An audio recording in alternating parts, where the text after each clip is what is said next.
Good day mga ka-GT sa kalam at good morning nga po pula sa inyo. Kami po ay pumunta ng munisipyo at may kinuha lang po, tapos diretso po tayong paluwas na Maynila at tayo pupunta po ng isang supermarket doon sa parting Binondo at meron po akong bibilin. At alam nyo na po, syempre piling tayo mag-a-abroad. De joke lang po mga ka-GT.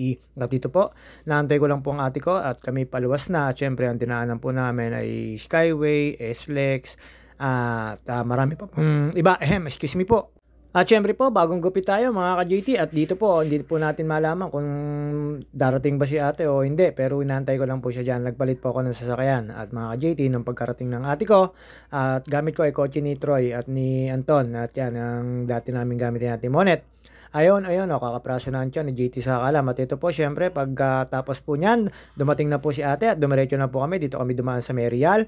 Papanik po ng at nagpagas po tayo ng gasolina sa Petron at sana naman at ito po dire-diretso na po tayo dito, Parial po tayo, lumabas na po tayo dito sa mga gasoline station dito at dumaan po tayo ng SLEX mga ka-JT. Sa SLEX po lalampas po tayo ng Mayapa, Canlubang, Rial, Santa Rosa, Cabuyao, Malitlit, Eton, Carmona, Mamplasam, Southwoods, San Pedro, Susana Heights, Alabang, Sukat, Bikutan, ang dami po natin dinaanan, lalo po sa may parte po ng Buendia, Quirino, ayun po, Pres Quirino po. Shoutout nga pala po sa kay Elvis po Lagaya, kay Sir Gilbert Aguirre at kay Miss Aguirre at kay Pinsan Kadyo Bernard Sensil at sa lahat ng tropa, kay paring Anoy, kay paring Joseph at kay paring Eugene at kay Quirino Aburot, shoutout sa inyo. At dire-diretso lang po tayo dito at hindi naman po tayo nakaano ng traffic dito, pero pagdating po ng Skyway ay yung po isang damakmak na traffic po na daanan natin. Syempre hindi ko po alam kung fixed hour ba o ano po, basta ang dami lang po mga sasakyan sa Skyway. Syempre dito po sa may SLEX malapad na po ang kalsada, hindi na po masyadong nagta-traffic. Ayan, pasok na po tayo ng expressway mga ka-JT. Ito po yung sinasabi ko sa inyo, marami po tayo nilang pa sa mga bayan-bayan dito. Marami rin pong ditong daan na papunta po ng NLEX mga ka-JT at meron din po pupuntang pabalik niya ang Calabarzon. Siyempre dito, ayan, wala pa po tayo na traffic. At ang ganda po ng pagluwas namin, kaya lang po talaga pagdating sa Skyway, medyo yung pa-exit na. At lalo po doon sa may pa-exit na NAIA, malimit naman po talaga nagkaka-traffic doon, lalo sa may parting Bikutan to exit ng NAIA, yung mga terminal, yung mga paliparan na aeroplano, babaan. Malimit po doon kasi ang dami po namin nababa, na uwi, nagpapate. Din nga po, marami po nagdadaan sa sasakyan doon kasi pagdating po doon sa exitan na yon ay marami na pong terminal na pwede yung punta, 1 to 4 po yun, terminal 1, 2, 3, 4. Depende na lang po sa exitan nyo, pero hindi po tayo dumaan doon at dumiretso po tayo sa Quirino Top. Doon po tayo dumaan at dinaanan ko po yung aking isang pamangkin na si Carmichael Lucy. At yun nga po syempre sa mga nanonood sa akin at nagtitiwala at sumusuporta. Thank you so much. Thank you very much. And I thank you. Aba, paulit-ulit JT. At dito po mga kasakalam JT, medyo goods na goods naman yung takbuhan. Yun nga lang po pagdating po sa Skyway, yung una pong entry, wala naman pong traffic, pero pagdating po sa pag-exitan, lalo po doon sa Menaian, nabanggit ko, ay medyo nakahabaan ng traffic po doon. Ayan, mga kasakalam JT, kahabaan po ito ng SLEX. At ito po, lampas na po tayo sa Binyan, tapos malapit na po tayo sa may papuntang entry ng Skyway mga ka-JT. Lampas-lampasan lang po tayo dyan at makikita nyo naman po yung mga yan. Tapos may mga billboard dyan. Sa sobrang lapad po ng mga kalsada, ayan ang naging fast lane na dyan. Ay yung kulay puti niya nasa kaliwa, nasa slow lane na rin po ako. Hindi naman po kami nagmamadali, hindi naman po ako nagmamadali. Hindi naman po kami nagmamadali mga ka-GT, at chill-chill lang. Pero syempre, nagko-close siya ng kalsada na yan. At sa mga nagmamadali, pagbigyan na lang po natin para wala na pong abirya, lalo po sa mga kalsada na to na nag-i-involve lagi yung mga sasakyan, lalo pagka malalaki. Yung malalaki kasi sobrang tulin at kargado po niyan, mahirap mag-foot brake po yan, kaya hindi rin po nila naagapan yan kahit mabagal na lang po yung takbo niyan. Sa maliliit naman po, syempre, kaya naman po malalakas ang preno, naka-disc brake tayo, tapos magaan lang po yung karga natin. Hindi naman po nagkokos po agad ng init ng mga lining. At smooth lang din naman po ang takbuhan ng mga maliliit na sasakyan at hindi naman po pagod ng maliliit na sasakyan. Yung malalaki kasi sasakyan, kargado at hindi kargado yan, ay lagi po nanginginit ang mga pang-ilalim niya dahil po sa biyahe at saka sa haba po ng biyahe. Pagkakaalam ko po kasi galing po ako sa truck at sa cargo. Sa bus naman po, okay lang naman po yan kasi hindi naman po nanginginit yan. Minsan lang din po naman Ma'am Reno at magaan naman po pangarga tao kumpara sa pangarga talaga po ng mga malalaking sasakyan, mga malalaking truck. Siyempre mga ka-JT, trailer kung tawagin, yung may tractor at merong hila-hila, trailer po yon. Sa mga sampuan lang, siyempre, depende naman po kung dump truck or cargo kung tawagin or double I-beam. At dire-diretso lang po tayo dyan, hindi naman po tayo nakaranas po na makakahabaan ng traffic dito sa SLEX na to dahil sa sobrang lapad po ng kalsada. RFID po ang gagamitin dito. Pwede naman po kayong magpa-install sa may installan dito, lalo po sa may mga gasoline station, pamilyar na gasoline station, at doon po sa may entry exit dati sa may Kanlubang, doon sa may kanan at kaliwa nun, kahit sa nung parte, alam ko meron po doon pang installan ng RFID at ito po, kumano na po tayo para hindi po tayo ma-swerving at nahirap na po ngayon, end cap na po ngayon, syempre no, apprehension na po ngayon, depende na lang po sa camera, kahit po wala pa pong camera, syempre pag-aralan na po na natin yung end cap na yan, no apprehension na yan mga ka-JT, para hindi rin po tayo mawili sa pagdodrive natin, ito pa-entry na po tayo dyan ng Skyway. At yun nga po, ayan, nasunod-sunod lang po tayo sa mga truck, pero open po ngayon mga 6-wheeler dito, tsaka yung bus po. May mga oras po yan pagkakalam ko. Ewan ko lang po sa ibang oras kung pwede pa po sila. Pero syempre, ayan mga ka-JT, after po rito sa kaluwagan na to at makalampas po kami doon sa may NAIA terminal na exitan, doon po napakahaba po ng traffic. Inabot po kami ng sukat hanggang doon po. Medyo may kahabaan din po, ilang kilometro, pero banayad lang naman po, kaya nakakain kami dito ng isang oras na pagmamaneo. Pero syempre, depende na lang din naman po yun.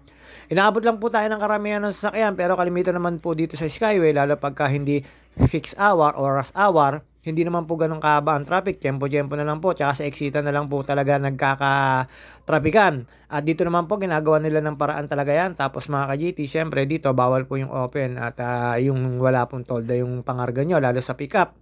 Pero depende lang din po yan sa karga nyo. At ayun, pasok na po tayo sa Skyway, mga ka-JT, kahabaan na to. Lalampas naman po tayo dito ng Sukat, Bikutan, Magallanes, Don Bosco, tapos Amorsolo, De La Rosa, hanggang sa Quirino Avenue, ang ating exitan. At ito po, kahabaan na to. Ito yung sinasabi ko sa inyo ng kahabaan na ng traffic na. Pero nakalampas na po ako dyan na NAIA, pero traffic pa rin po papunta rito sa may Makati. Sobra po talagang dami ng sasakyan. Ayan po yun, nakikita nyo pong pabilog-bilog na yan, simbahan po yun sa may Magallanes. Tapos syempre, nandito na po tayo sa ibabaw ng Magallanes, mga ka-JT. At yun nga po, dire-diretso lang po tayo dito. Medyo sway-sway lang po sa traffic. Na makalampas po tayo dito sa De La Rosa, syempre pinagpupunan po din ng traffic doon. Kasi pagbaba nyo po doon, may mga stoplight po doon na magkadikit. At doon po, ingat-ingat po tayo. Baka tayo mapara. At after po na mga ka-JT, eto na po tayo. Papunta na po tayo sa Welcome Arco ng Chino at Pilipino. Sana ganito lagi. Hindi yung laging nagbabangayan ng... Alam nyo na mga kasakalang kung sino yung binabanggit ko, pero syempre alam nyo naman po dito medyo traffic po talaga dito. Pero bago na po ang mayor dito, sana magawa uli yung dati na sobrang clear po dito pagka pumupunta po kayo dito, lalo doon sa may parting Divisoria. At ayun nga po ang pupuntahan namin, may bibilin lang po kami dito. Aalis na po ako ng bansa. Hindi po ako maalis na. Joke lang po mga ka-JT. At may binili lang po kami dito sa 168 kung tawagin. At marami po kaming dito. Tapos pagkabili po ni atin ng kastanyas, uwi na po kami. At meron lang po kami binili mga konting-konting pesa at yung gagamitin sa resort. Alam nyo naman po mga kapatid ko, sigurado po yan basta sa resort. Kahit po anong nyo, basta kailangan, bili po yon.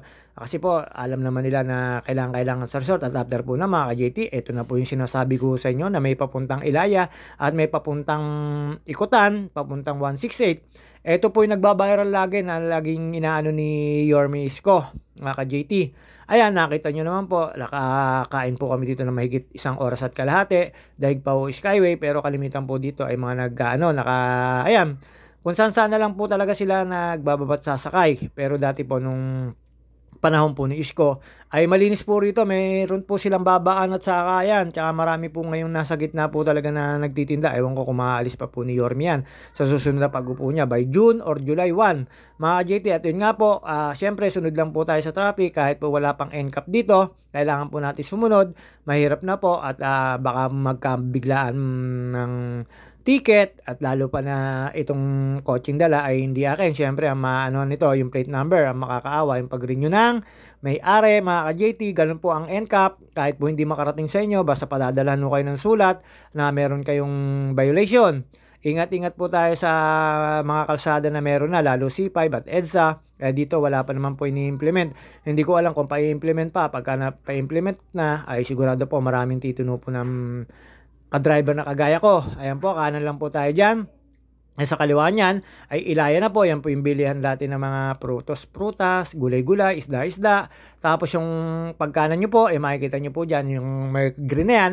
Sa kabila po niyan ay Tutuban Center na, mga ka-GT. At siyempre, paparting kanan lang po tayo dahil paparking po tayo dun sa sinasabi ko pong resort name, 168 Mall, mga ka-JT. At dito po, ayan, nakita nyo naman po na mga nasa gitna pa rin po sila. Ayun, pagkaliko ko po at naka-exit na po ako sa stoplight. Ito, kakanan po tayo. Ito, pa 168 na po, mga ka-JT. At syempre, nakita nyo naman po, malilinis po yan pagka pumupo na yung bagong mayor nila uli. Sigurado po ako, gagawin niya po yun, mga ka-JT. At siya po talaga yung luminis ng Maynila nun.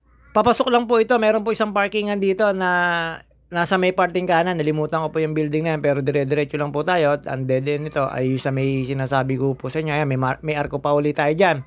Pag nakita nyo po yung arko na yan, pwede na kayo mamili ng parkingan. Meron po dyan sa kanan, nakakawayan kayo ng mga nagpa-parking attendant. Pero dun po ako nagpa-parking sa 168 kasi napakalawak po ng parking doon. Tapos saka elevator ka naman. Tapos pagpasok nyo po, malamig na agad. Hindi kagaya po dyan na medyo maglalakad pa ho kayo. Mga ka-GT, 199 po ata yan mo na yan. At syempre, dire-diretso lang po tayo. At mga ka-GT, alam nyo naman po, yung tutumbukin na yan, papasok lang po kayo dyan. Meron po dyan, may gwardiya po dyan na makikita nyo po sa may entrance mismo pa ilalim. At syempre mga ka-JT, nandito na po tayo. Hindi na rin po tayo magtatagal sa video. See you on my next video, mga ka-JT. At sa lahat po ng mga tropa natin, shoutout sa inyo. Ayan, pasok lang po tayo.